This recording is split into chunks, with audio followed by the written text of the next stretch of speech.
Comienza nuestro panel de conversación de cada mañana, Voces del Poder, aquí en CNN Chile Radio, junto a nuestras invitadas de esta mañana, Catalina Riquelme, cientista política, investigadora del Instituto Libertad. ¿Cómo estás, Catalina? Muy bien, muchas gracias Bienvenida, por la invitación. gracias por estar aquí. Camila, Hola. Y Camila Miranda, directora de Nodo 21. ¿Cómo estás, Camila? Muy bien, gracias, buenos días. Gracias por acompañarnos, ambas. Partamos hablando por la reforma constitucional presentada por el gobierno, que ha sido el tema más importante en el comienzo de esta semana y que va a dar para un debate también bien profundo. Hay dimensiones políticas de esto, académicas también. Ya hemos escuchado a hartos constitucionalistas dar su visión.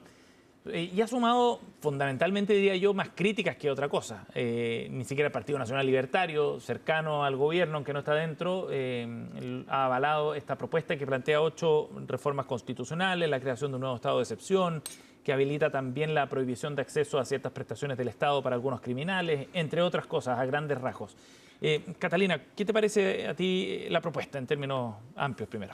La propuesta yo creo que ha sufrido varias variaciones desde los distintos borradores, ¿no?, que se filtraron a la prensa incluso.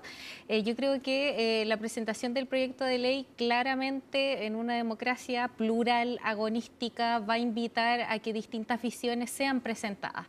Y desde ese punto de vista yo creo que enriquecer el debate va a ser muy productivo respecto del rol que van a jugar los parlamentarios de aquí en adelante.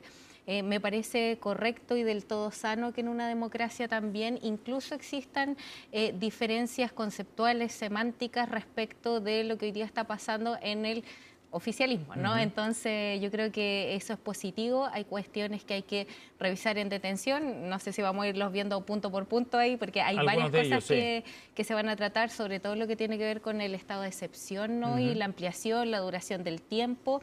Entonces yo creo que hay un acuerdo, lo he dicho en otros paneles, que tiene que ver con la urgencia de la seguridad, pero las medidas que hay que tomar no tienen que ser a cualquier costo. Y yo creo que eso es importante relevarlo y señalarlo hoy día. Vamos a ir profundizando en algunos de esos puntos. Camila. A ver, primero me preocupa que en nombre de la seguridad se busque comprometer justamente la seguridad del país y de todos los habitantes del país. ¿En qué sentido? Primero, porque algunas de estas medidas, en particular del estado de excepción de seguridad pública, lo que hace es concentrar el poder y la discrecionalidad en una persona para determinar las libertades, capacidades de movimiento, posibilidad de interceptar las comunicaciones de cualquier persona en un barrio. O sea, es que concentrar en una persona sin ningún control, capacidades que exponen a toda la población bajo la sospecha de que podía estar viviendo o no por mala suerte, o que uno sabe, en un barrio donde hay alguien que comete delitos. Entonces, incluso desde la perspectiva de la racionalidad para perseguir el crimen, es bien cuestionable si una medida así puede resultar. Entonces, por un lado, compromete la seguridad de las personas porque se concentra la discrecionalidad en alguien. Hoy día sería en el presidente Kast, mañana podría ser en cualquier otra figura. Y uno podría hoy día confiar o no en el presidente Kast, pero estamos hablando de una institución que va a quedar, que se podría aplicar desde el próximo año. No es temporal, digamos. Y no es temporal. Entonces, es muy preocupante que no tenga controles y que en un contexto de democracia pasemos a entregarle a una persona toda esta capacidad de poder y discrecionalidad y autoridad sobre la población. Entonces, por un lado, compromete la seguridad, a mi parecer, del Estado y la población, y no asegura efectivamente resolver con esto los dilemas cotidianos y que con todo el sentido las personas padecen y experimentan de no sentirse seguras y seguras al moverse en las calles, a salir de su casa. Y entonces la pregunta de fondo es ¿cuánto lo resuelve? ¿O cuánto de esto es que el gobierno termina constatando que no tiene la capacidad de gestionar adecuadamente las instituciones, las herramientas que tiene para abordar el problema del crimen organizado? Y lo que hace entonces es llevarnos a un debate constitucional que varios expertos, incluso de su sector, han dicho no es necesario, no necesita estas herramientas para abordar los problemas que tenemos, pero nos tienen en un debate de este tipo y además con una estrategia que a mí me parece además peligrosa del tejo pasado. ¿Cuál es esa estrategia, Camila? El estado de excepción tenga la potestad el presidente 280 días, 120 o menos días, sigue teniendo las mismas atribuciones. El problema no es de la cantidad de días en que puede tener esta potestad, es de la herramienta que tendría sin control alguno. Y bueno, pongámosle controles, pero también me parece que es complicado que una persona concentre la facultad de decirle a usted, puedo tomarlo detenido, ¿por qué? Porque está en un perímetro donde puede ser conflictivo. ¿Cómo determina eso en una zona urbana, por ejemplo? O intervenir comunicaciones también, ¿no? ¿Cómo defines si es que en una comuna puede hacerlo? El crimen organizado no se comporta diciendo, bueno, en esta comuna me muevo, en esta no. Entonces, ¿qué? toda la ciudad, toda la región metropolitana, por meses. O sea, todo expuesto a sus comunicaciones. Entonces, incluso desde esa perspectiva me parece complejo. Catalina, detengámonos un segundo en eso, en el estado de excepción, como uno de los puntos específicos de la propuesta. ¿Qué te parece? A ver, yo creo que cuando en una democracia hablamos de excepciones, a mayor excepcionalidad tiene que ser mayor el control democrático. ¿Por qué? Porque hoy día nosotros ya tenemos un presidencialismo de características exacerbadas. El presidente tiene muchas atribuciones, tiene iniciativa de ley, tiene la capacidad, por ejemplo, de ver el tema de los indultos, tantas discusiones que hemos estado dando en el último tiempo. Entonces, si se van a generar mecanismos, medidas, políticas públicas que son de carácter excepcional, los contrapesos en los distintos poderes del Estado que tienen que existir son necesariamente fundamentales. Entonces, ¿por qué? Porque esto aquí le vamos a dar una lógica un poquito más de la ciencia política y de la lectura. Cuando tú no generas los contrapesos necesarios en una democracia, empiezas también a instrumentalizar esas medidas y eso ya pasa a tener un control político. Por ejemplo, puedes trasladar esos debates a las negociaciones políticas que se produzcan en el Congreso y generar ciertas presiones, por ejemplo, en los parlamentarios o negociaciones. Imagínate con la alta fragmentación que tenemos hoy día, con el rol que además está teniendo el partido de la gente, ¿cómo podría llegarse a jugar con esas negociaciones? Eso es tremendamente peligroso, tremendamente, yo diría, nocivo incluso para una democracia. Por lo tanto, insisto, a mayor excepcionalidad, la regla debiese ser mayor control democrático. O sea, ¿no estarías de acuerdo con un estado de excepción con estas características? Lo que pasa es que hay que delimitar bien ahí las medidas, quién va a tener el rol, quién va a llevar a cabo eso, pero yo creo que el Parlamento aquí tiene que jugar un rol fundamental. 120 días ya me parece una medida bastante en tiempo amplia, imagínate. Prorrogable por otros 120. Además, 240, no, entonces yo creo que eso, a ver, por suerte yo soy una persona que aún confía en las instituciones y creo que ahí el Congreso no es un autor monolítico que se va a supeditar a cualquier iniciativa de ley. Desde ese punto de vista, yo creo que hoy día tanto el oficialismo, y así lo han dicho varias personas también, tienen la necesidad, la misión de establecer esos controles democráticos y también yo creo que la oposición tiene que jugar un rol, ojo con algo, no tanto desde la reacción, yo lo he conversado con otras personas que comparto paneles, sino más desde la propuesta. ¿Qué está haciendo hoy día la izquierda para proponer cosas en materia de seguridad? ¿Por qué? Porque si miramos un poquitito atrás, el otro día me tocó compartir panel con un diputado del Partido Comunista. Entonces, hoy día estamos todos de acuerdo en que hay que fortalecer las medidas de seguridad, pero también se está utilizando mucho este concepto hoy día del espectáculo, de lo que pasó el otro día con Plan Cancerbero, por ejemplo. Entonces, yo no quiero que ese espectáculo se traslade a lo que está pasando hoy día, por ejemplo, al interior de las cárceles donde opera el crimen organizado. Entonces, también tenemos que tener ojo ahí con las medidas que nosotros vamos tomando. Bueno, y a propósito de eso, una de las propuestas que establece esta reforma constitucional, Camila, tiene que ver con la posibilidad de que el legislador luego limite el acceso a ciertas prestaciones del Estado a aquellas personas condenadas por este tipo de delitos, crimen organizado, narcotráfico u otros delitos terroristas, gravísimos, digamos. ¿Qué te parece esa propuesta también? Mira, la propia ministra de Salud puso los puntos sobre la I, dijo cómo compromete incluso la salud y los derechos del resto de las personas, y además de las personas aquí involucradas. Por ejemplo, respecto a la política de vacunación. Y tú dices, bueno, en 15 años a esa persona no la voy a vacunar. ¿Cómo expones al resto? O ante el uso de la ley de urgencia. Alguien que llegue con una apendicitis grave, voy a mirar los expedientes para ver si tiene antecedentes, para decir, lo trato o no lo trato. O sea, para poner los ejemplos así muy concretos de las implicancias de esta medida, porque en abstracto uno puede decir, claro, que tenga consecuencias, haber interrumpido la tranquilidad de la población, pero miremoslo en la perspectiva de que todos convivimos uno con otro y que tenemos que garantizar derechos esenciales justamente para seguir conviviendo unos con otros. Entonces, creo que ahí falta primero un acuerdo en el gobierno. O sea, si la propia ministra de Salud está en desacuerdo y él está diciendo puede tener estos efectos gravísimos, hay un problema de escucha y de articulación entre ellos. Y segundo, ¿hasta dónde se está dispuesto a llegar? O sea, se está dispuesto a comprometer la salud y otros derechos de las personas por avanzar en medidas que no necesariamente garantizan la seguridad, porque eso es lo otro. Si tú me dices esto da certeza de garantizar la seguridad, estamos hablando de sanciones post cumplir una sanción que es gravísima Claro, para por una hasta 15 persona años. es estar privado de libertad. O sea, es otra sanción posterior, además. Catalina. Creo que esto se puede mirar desde dos puntos de vista. Primero, en términos de derechos, me voy a quedar con las palabras igual que señaló el ministro Arrau, también la ministra de Salud. Yo creo que el foco acá tiene que estar en el pragmatismo desde el punto de vista de cómo vamos a lograr la implementación de esas políticas públicas. Distinto es, y aquí creo que no hay mucha discusión respecto del tema de derechos.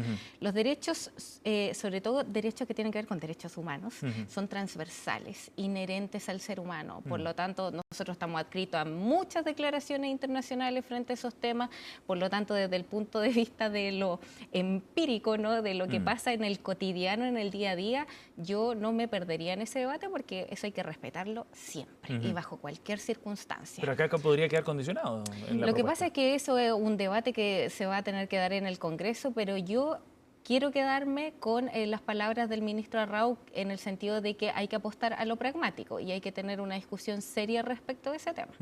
Ahora, de todas maneras, en una mirada un poco más general, aquí algunos ven una apertura a ciertos debates y discusiones que se van a dar, por cierto, en el Congreso, pero una apertura que aparece como una señal preocupante. De hecho, el senador Matías Walker, por ejemplo, ha dicho que él ni siquiera va a apoyar la idea de legislar sobre esto, que es el primer paso en el trámite. ¿Qué les parece esa reflexión que hace el mismo senador? Porque el senador dice esto puede horadar las bases mismas de la democracia. A ver, creo que ese es otro punto de análisis que tiene que ver con la importancia que está teniendo hoy día el centro político de gobierno. Eso se asocia directamente, por ejemplo, a ver, hoy día tenemos un vocero, ¿no? Pero un vocero que es biministro, que está cumpliendo dos roles muy importantes al mismo tiempo. Espero que salga por ahí una columna que estoy haciendo sobre eso, pero se necesita fortalecer el centro político y eso pasa también por todo lo que pasa hoy día en el segundo piso y por dirigir el timón. Hay autores que hablan con eso, ¿no? De cómo el Ejecutivo coordina, diseña, de cómo establece las prioridades, de cómo se enfrenta a las crisis, de cómo se coordina intersectorialmente también con los distintos ministros y claramente hoy día yo creo que hay una falencia en ese sentido en términos de diseño. Sí, eso se puede analizar más allá de este proyecto, digamos. Exactamente. Entonces yo creo que hoy día se está hablando mucho del diseño, pero yo apuntaría a que lo que hoy se necesita es fortalecer el centro político, porque si tú tienes la capacidad de fortalecerlo, de coordinar estratégicamente, ¿cómo vas a salir explicándole a la ciudadanía lo que quieres hacer? Porque, ojo con una cosa, un tema es el programa de gobierno que tú tienes con el que ganaste una elección, pero cómo traduces ese programa en gobernabilidad es distinto. Y además, cómo logras conectar eso con la ciudadanía. Entonces, yo creo que esa es una tarea importante también. Camila, lo último antes de la pausa. Mira, yo creo que es una estrategia que uno podría decir puede tener réditos en la negociación parlamentaria, porque tú puedes decir, estoy proponiendo 280, lo bajo un par y modifiqué. Ya no son 120 pero días, me son parece 100. Muy sensato y razonable la propuesta del senador de decir, o sea, el problema no son los plazos, como lo decía, el problema es la idea de fondo acá de concentrar en una persona facultades que vulneran la democracia y con eso están vulnerando una idea abstracta, están vulnerando la seguridad de cada una de las personas, no, un problema de moverse, sus proyecto. derechos, no un problema ajuste del proyecto. Entonces creo que es sensato discutir la idea de legislar y en eso ser categórico. Y creo que en eso hay que evitar esta idea o tensionamiento de que si no apruebas esta idea de legislar, estás en contra del diálogo, estás en contra de la seguridad. En absoluto, aquí hay una cuestión de principios también y hay que tener claro que la seguridad se puede abordar de distintos modos. Aquí no hay solo una manera de abordar la seguridad y aquí en particular pensar que una herramienta constitucional de este estilo va a resolver el problema del crimen organizado, estar bien perdido, porque aquí no se está hablando nada sobre perseguir la ruta del dinero, que es cómo se comportan este tipo de redes. Entonces, claro, puedes tener paralizada la ciudad, expuesta a sus comunicaciones, sus libertades, y aún así no cumplir el objetivo de redes que además son transnacionales. Y tenemos que ir a la pausa, pero es muy breve y volvemos a retomar lo último ya sobre este tema. Estamos con Camila Miranda y Catalina Riquelme, nuestro panel de conversación de Voces del Poder. Pausa y seguimos con más.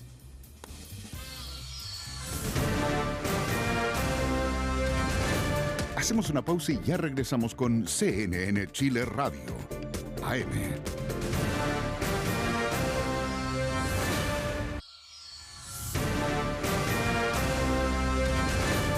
Estamos de regreso en CNN Chile Radio. AM.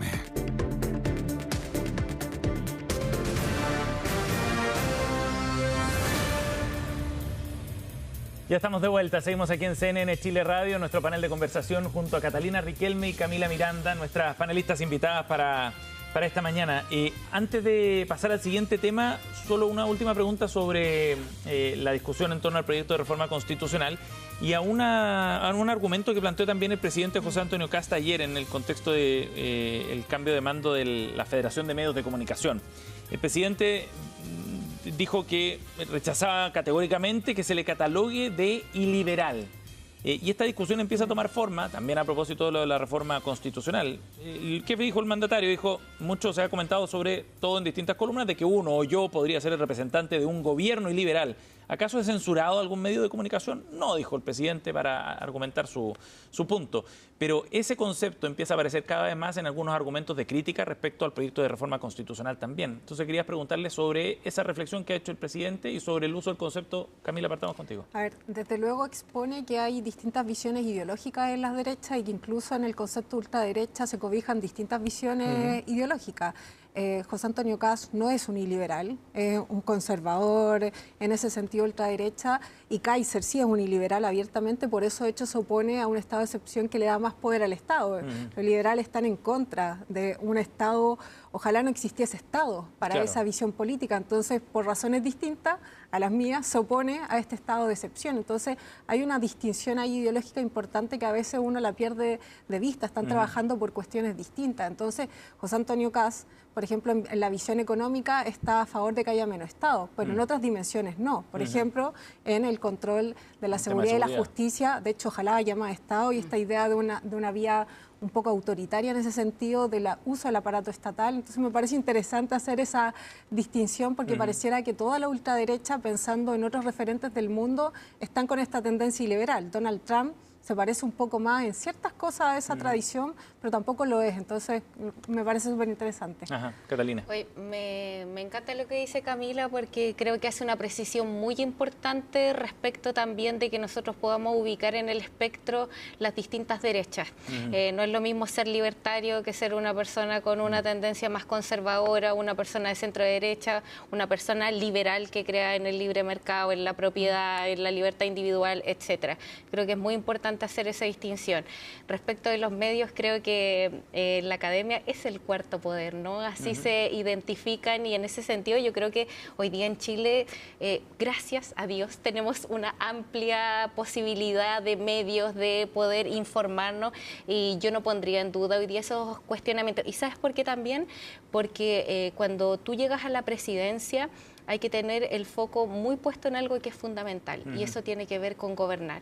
Y para gobernar, tú no gobiernas solo, necesitas alianzas, necesitas partidos, necesitas diálogos, conversación, moderación. Y yo creo que Kast se ha ido desmarcando en este último tiempo de la lógica del candidato y sí ha ido tomando un rol más de presidente, más desde el pragmatismo, más desde cuáles son hoy día las urgencias para Chile y hacia dónde también se va a enfocar el debate. Entonces, la verdad es que yo no tendría miedo respecto de una posible o eventual censura frente a esto, porque creo que en las acciones y en lo concreto hoy día no es lo que se está demostrando. Ajá. Bueno, veremos cómo sigue el debate ahí también en el Congreso a propósito de este proyecto que es el que origina también esas críticas. Oye, hablemos de otro tema, de economía. El ministro Jorge Quirós ayer dijo que la caída del PIB, la del segundo trimestre que constató el Banco Central, 0,2% negativo, es un dato del pasado.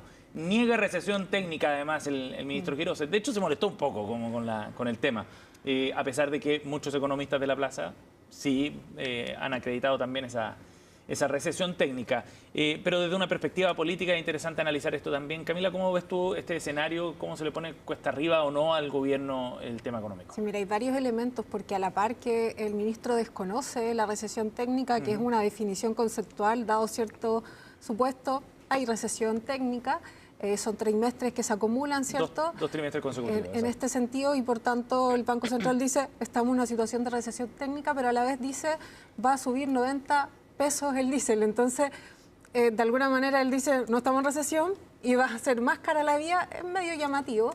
y más allá del ejercicio que pueda hacer de ajustando estos decimales, no hay recesión o la hay, hay una tendencia de deterioro de la economía que es notoria. Si las personas y todos sabemos al comprar que las cosas están más caras después de la decisión que toman de no aplicar el METCO respecto de el fenómeno de los combustibles, la vía se encareció en distintas dimensiones. También se da la paradoja que hoy día tenemos el precio del cobre más alto en muchos años y a la vez estamos en una situación de recesión. Entonces, hay decisiones económicas que ha tomado el gobierno que nos tienen en esta situación y entonces más allá que uno pueda decir, esta es una foto de hace algunos tiempos atrás, es una tendencia que impacta en número de empleo, impacta en capacidad de inversión y llevamos más de 1.000 millones de dólares menos en inversión y menos inversión es menos empleo y estamos justamente en una situación de empleo sumamente preocupante. Entonces me preocupa, digamos, la liviandad con que el ministro toma esta definición del Banco Central, esta puesta en escena de los datos que todos experimentamos día a día del costo de la vida y además han salido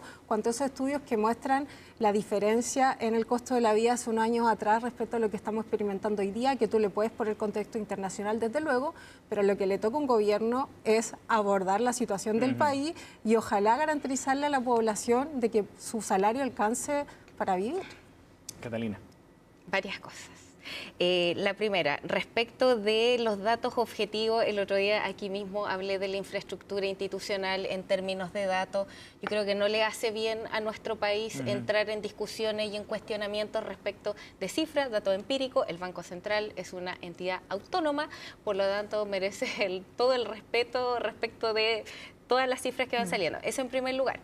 En segundo lugar, otra cosa tiene que ver con cómo se aborda una recesión, porque una recesión técnica no es lo mismo que nosotros digamos, a ver, hoy día quiero decirle a los chilenos, nosotros no estamos pasando por una crisis económica, no tenemos un panorama devastador tampoco, entonces en ese sentido hay que mirar el panorama completo y eso significa también mirar un poquitito más hacia atrás y ver cuál es la situación económica que nosotros heredamos también del gobierno anterior. Y la señal que se da claro, el déficit estructural, o sea, tantas cosas, pero en lo concreto yo creo que hoy día las proyecciones en materia de inversión y por eso que hay que mirar también otras variables, la inversión, el empleo. Se acaba de aprobar una mega reforma en materia económica también que debería traer más inversión, debería generar mayores certezas. Entonces, yo creo que efectivamente nuestra economía hoy día ha vivido un proceso más lento, incluso si ustedes lo quieren de estancamiento,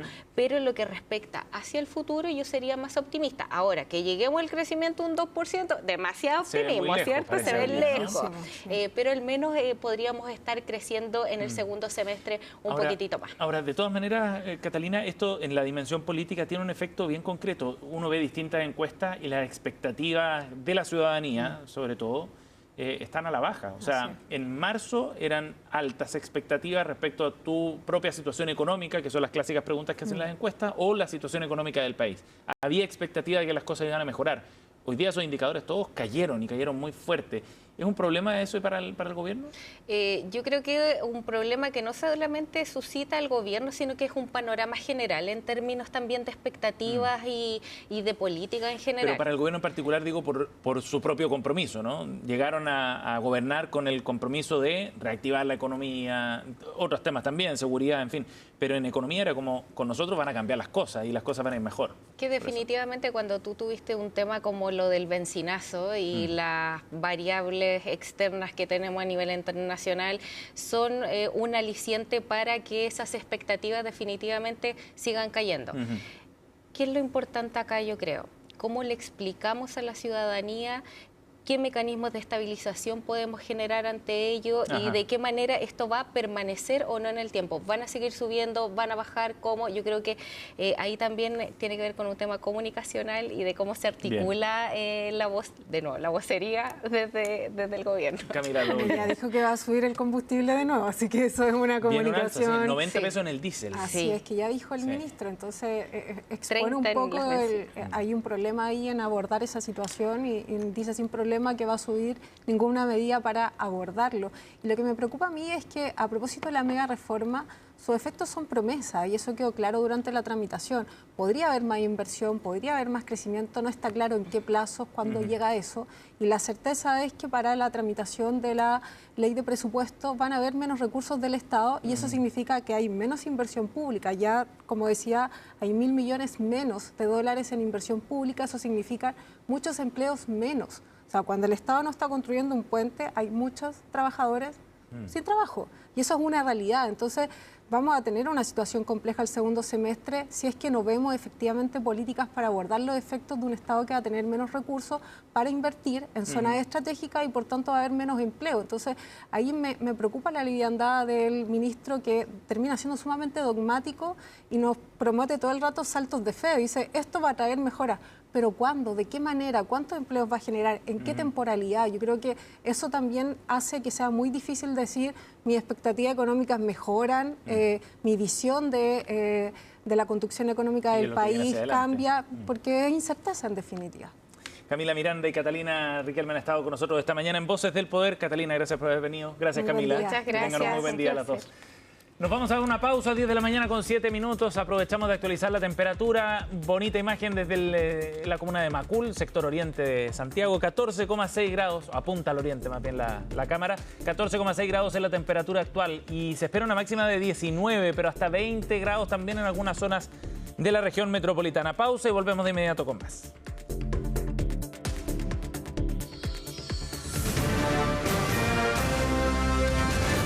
Hacemos una pausa y ya regresamos con CNN Chile Radio, AM.